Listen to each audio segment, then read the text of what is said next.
সকাল সকাল ব্রেকফাস্ট করতে বসে পড়েছি আর এখানে অদ্ভুত ব্রেকফাস্ট। আর আমরা এতটাই কুড়ে হয়ে গেছি যে বাইরে গিয়ে খাওয়ার আমাদের টাইম নেই। আমাদের মানে হবুরা সব বাড়ি থেকে খাবার আমাদের জন্য এনে দিয়েছে।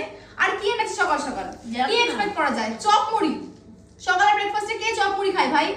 এর সাথে রয়েছে ঘুগনি, পরোটা, কলা, মানে কে কোনটা খায় বুঝতে পারছি না। চানাচুরও আছে। চানাচুরও আছে।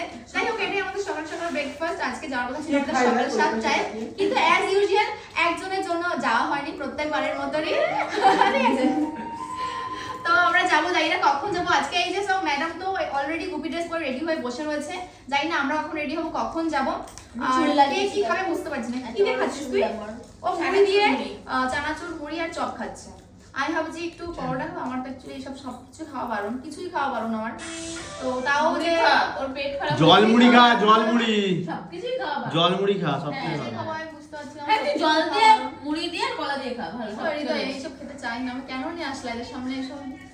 বিরিয়ানি খাচ্ছি, বিরিয়ানি খেয়ে পেটে ব্যথা করছে। এই খেয়ে যাই খাচ্ছি আমার শরীর খারাপ করছে, আমি কি করি? এখন আপাতত এসবই খাই, তারপর আবার রেডি হতে হবে। তো কিরকম সাজবো প্লিজ আমাকে কেউ ফটো একটুখানি পাঠাও কমেন্ট বক্সে, আমি তো দেখতে চাই। চুল ফুল কেমন করবো, তো ফলস হেয়ার করেছে, কি সুন্দর। হেভি না চুলটা লং হয়ে গেছে। ও তো ছোট চুলটা যেহেতু বেড়ে গেছে, কিন্তু বেরোটা তো আছে, তোমার ফলস কাট জানি। চলো খাওয়া দাওয়া করি। এদিকে